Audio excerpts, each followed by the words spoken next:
It doesn't matter if you're looking at this or this.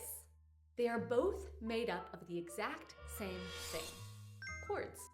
And once you see the pattern that they all share, the pattern that's hiding in every single major key, you'll never look at chords or sheet music the same again. Now, I have several videos on this channel about how to memorize all of the chords very quickly, and memorizing chords is a great first step, and most piano players stop there. But if you don't make the connection between the chords that you memorized and the actual music that you're playing, knowing the chords doesn't really do you much good. Sure, you could brag to your friends that you've memorized 4,000 chords on the piano, but I'm pretty sure the reason that you memorized those chords is because you understand that there's a correlation between knowing the chords and playing your music better, right? So in order to do this, you have to understand two concepts that we're going to go over in this video. And make sure to stick with me because the second concept is the one that's really going to blow your mind today. It's one of those things that once we go over, you're going to be wondering like, how did I never think about this sooner? But first, if you're new here, hey piano people, I'm Ashlee. Welcome to Ashlee Young Music Studio. I've practiced over 20,000 hours. I've taught adult pianists from all over the world. I spent over $100,000 on 2 piano performance degrees. And here on the YouTube channel, I teach you how to practice smarter, not harder, so that you can finally sound like a real musician. Let's dive into those two concepts that are going to help you finally understand chords forever. So the first concept that you need to understand is that chords exist randomly on their own. And at this point, you might already know this. And what I mean by that when I say that chords exist randomly is that, for example, I could say, a C major chord has the notes C, E, and G. And those 3 notes always make up a C major chord. It doesn't matter what order they're in, right? I could say E, G, C, G, C, E. I could spread them out where I do C's down here and a G and an E and a G. And I could have repeats or duplicates of certain notes. But if I am playing C, E, and G, those 3 notes always equal a C chord. And I could look at any piece of sheet music and I could find these C major chords. So for example, if I look at the Mozart Sonata, K545 in C major, the first measure is only playing C, E, and G. So that means that first measure of that piece is a C major chord because we only have those 3 notes of the C major chord. And the truth is that I could look in many measures of this piece and I could find that C major chord randomly throughout the piece of music. Now I could also look at a lead sheet like this one, and I could look for all the C chord symbols, right, where it just says a letter C above the notes. And I know that whenever a lead sheet is asking me to play a C major chord, I would be playing some version of C, E, and G. Doesn't matter how many C's, how many E's, how many G's, but those are the 3 notes that I would need to make up that C major chord. The same is true of any other chord as well. I can memorize the notes of the chord and I can know the name of that chord. Now, if you want to know exactly how to do that, if you don't know how to memorize the chords yet, or you don't know the chords, how they exist like randomly, I will link a video at the end of this video where I show you exactly how to do that. If you're getting anything out of this video, go ahead and give it a thumbs up, comment below, and let me know what is resonating with you, and copy this link and share it with either a friend via text message or email, or post it in a Facebook group for adult piano players or a Reddit thread. Spread the word about this skill that we are going over in this video because it truly will help transform so many other piano players' lives, and you can be the hero by sharing it with them. This is the second concept you need to understand about chords if you truly want to understand them forever. Because this is the moment where the chord knowledge and the sheet music starts clicking together and where it becomes really apparent how knowing these chords is going to help you actually play better. So this second concept to understand is to know chords in context. And when I say in context, I mean in relation to the key signature. Let me explain. So every single piece of music that you play that's in Western classical music or popular music or musical theater or any of those genres has a key signature, which creates a tonal center or a home base. And even if you are lost on the terminology right now, I promise you your ear understands this, even if you don't think it does. For example, I could play for you a little melody in C major that you might recognize, right? And you might not know that it's in C major, but your ear is going to recognize the tonal center or the home base. Let me show you.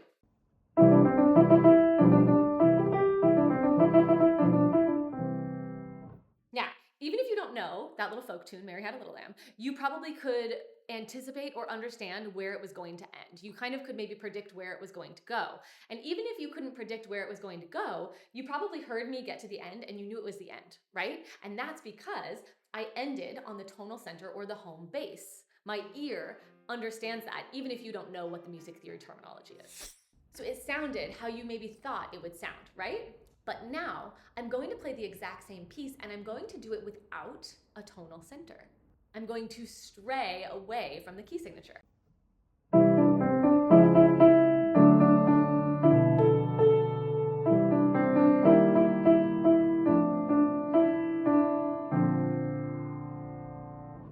It sounds completely different, right? And the ending was probably a little bit more surprising or unexpected. And that's because the home base or the tonal center was gone. I wasn't using the chords that naturally occur in the key signature of the piece. So in any key signature, you are going to find the exact same pattern of chords. And the good news is that this is something you can memorize that will help you take your chord knowledge and connect it to what you're actually learning in your sheet music. Now for every major key signature, the chord pattern or like the chord possibilities that you'll find is exactly the same. So in this video, I'm going to focus on major key signatures and show you how to memorize these major key signature chords. And if you want me to do a minor key signature video, just comment below and let me know. It was too much to put in one video, but I'm happy to do it. So in any major key, you have a scale. And if you follow the key signature and you follow the name of the key signature, you can basically figure out that major scale. So for example, in the key of C major, I have no sharps, no flats. And so I know that if I start on a C and I end on a C and I play every note in between with no sharps and no flats, I have the C major scale. I also have a lot of videos on how to do the major scale, so I'll link those in the description as well. Now, let's say I want to go to the key of A major. So I play an A going to the A. A major has 3 sharps, F, C, and G. So I have to make sure I play F sharp, C sharp, and G sharp, and that's my A major scale, right? So if you know what a major scale is, you can take every single note of that scale and build a chord on top of it. As long as you follow the key signature for that scale, you'll end up with the same flavors of chords. So let me show you what I mean. In a major scale, the one chord, the chord that is built on the first scale degree, is a major chord. So in the key of C, that happens to be a C major chord, right? But that one chord, we call it the one chord because it's built on the first scale degree, is a major chord. The 2 chord, built on the second scale degree, is always a minor chord, okay? The 3 chord, built on the 3rd scale degree, is a minor chord. The 4 chord, built on the 4th scale degree, is a major chord. The 5 chord, built on the 5th scale degree, is major. The 6th chord, built on the 6th scale degree, is minor. The 7th chord, built on the 7th scale degree, is diminished. And then we go back to the 1st scale degree, which is major. That was a lot, but if I break it down a little bit faster, it's major, minor, minor, major, major, minor, diminished, major. And this is true of every scale, every major key signature. Okay? And this is very important because this means if I go back to that Mozart sonata that I showed you before, and now I have this, well, I'm getting ahead of myself. I have this entire little like chord compass, but we're gonna get to that in just a second. Let me show you one more key and then we'll dive into that. So let's go to the key of A major. The key of A major has an F sharp, a G sharp, and a C sharp. So I have to remember these sharps when I'm building my chords, but they're gonna end up the same. So the first chord is major, the second chord is minor, the third chord is minor, the fourth chord is major, the fifth chord is major, the sixth chord is minor, the seventh chord is diminished, and the one chord is major. True of every single major key. Knowing this, you can memorize what we call the triads of the key, and then in any major key signature, you can find those triads. So now I want to show you why this is helpful. Because once you can find these triads of the key in your music, you'll start to notice that literally all music is made up of like 99.9% chords, and that every single measure isn't just random notes, it's chords. Chords that exist within context, within the context of the key signature. So let's pull up this Mozart sonata again, and I want to show you why this is so incredibly helpful. So when we look at this Mozart sonata, what I like to do is make a little like triad of the key cheat sheet on the pieces that I'm playing. So this piece is in the key of C major, and I showed you on the piano what that looks like, but I want to show you like on a page how you can make this connection. So what I like to do is I like to write out the triads of the key. So in this case, we have a 1 chord. Now in music theory, we use Roman numerals, but you could also, if you don't know Roman numerals, that's totally fine. You could just use numbers, right? But the uppercase Roman numerals indicate major and the lowercase Roman numerals indicate minor. So we know that the 1 chord is major and that the 1 chord is C, E, and G. Okay, now you can write this in any way that you want. I'm partially writing it this way because I'm gonna squeeze it onto the screen where you can see it. Okay, so the 2 chord is minor and it's D, F, and A. The 3 chord is minor and it's E, G, and B. The 4th chord is major and it's F, A, and C. The 5th chord is major and it's G, B, and D. The 6th chord is minor and it is A, C, and E.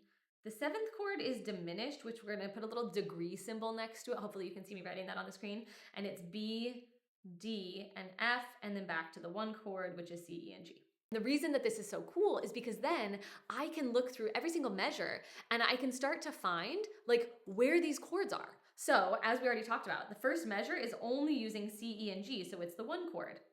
This this first half of the second measure is a 5 chord with a 7th added, okay? And then this last half is just another 1 chord, is just another C major chord. Right here, this whole half of this measure is just an F chord, which is the 4 chord.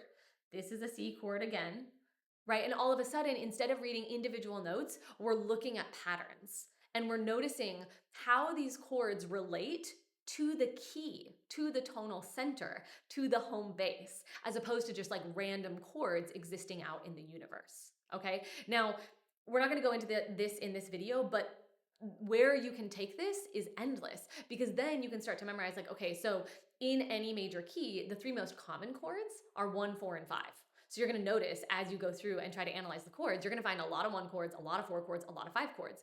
Secondary to that would be the 6 chord and the 2 chord, right? And then you will find the 2 chord and the 6 chord, you know, probably second as most common. And then you're also gonna find the 7th chord. And so you can, like, the path that this can take you on with music theory is endless, but it's also like a very, very helpful path because you start to understand how all the pieces fit together as opposed to just understanding chords out in the random ether, right? Because you're seeing how the chords actually relate to the key signature, how they actually relate to the piece of music. Now, this one exercise will break your brain a little bit the first time that you try to do it. But if you push through and you force your brain to do what I just broke down for you in this video, it's going to make any score easier to read because suddenly the notes and the chords aren't random anymore. They are patterns, and our brain loves patterns. It makes complex things simple when we see patterns instead of random notes. So if you do this for your pieces, your chord knowledge will skyrocket way beyond knowing random chords, and it will help you learn your pieces faster. Now, memorizing your major and minor chords will obviously make making those little triad cheat boxes so much easier.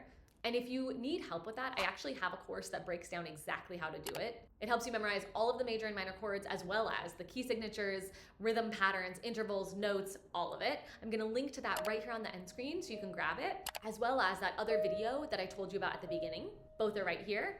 Happy practicing.